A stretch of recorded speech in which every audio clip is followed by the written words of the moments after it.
Hi, we're here at the Art Gallery of Ontario today to check out a new collection called The Outsiders.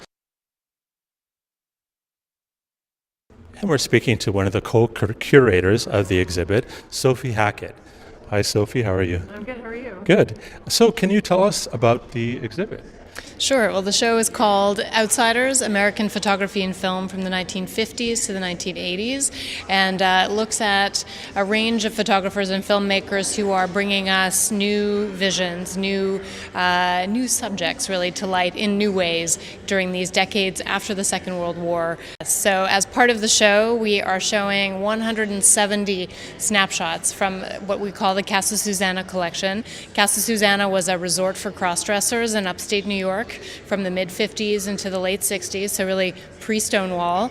And they feature really friends getting together, dressing en femme for the weekend. It was a safe place for them to go, and you can see that they're having a wonderful time, sort of, in their outfits, trying on clothes, spending time sort of together in that way. We get Scrabble games, we get their performances, we get them eating dinner. They're classic snapshots in that sense.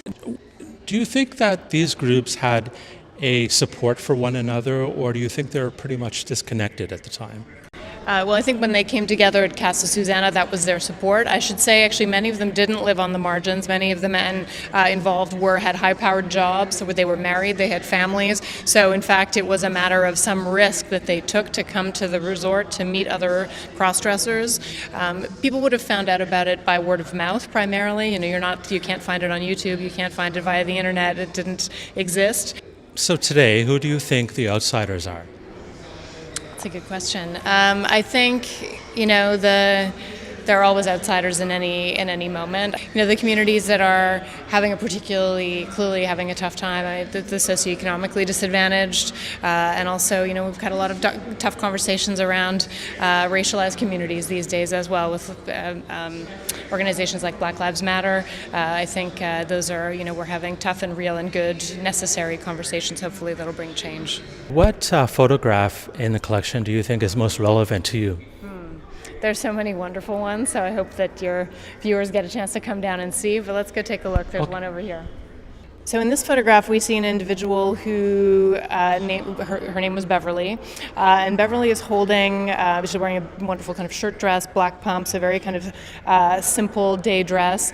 She's holding a copy of Vogue magazine, and that's part of what I love about this picture, is that you can really see who they're not only looking at each other for how to dress and how to kind of pose and how to convey a feminine self, they're also looking at fashion magazines, at movie magazines, and you can see how she's standing with kind of one foot sort of in front of the other. It's not quite a coquettish pose, but she's very clearly aware of being photographed. If you're in Toronto, please come by and check out The Outsiders, which is showing here until May 29th. This is Brandon Bent for Outlook TV.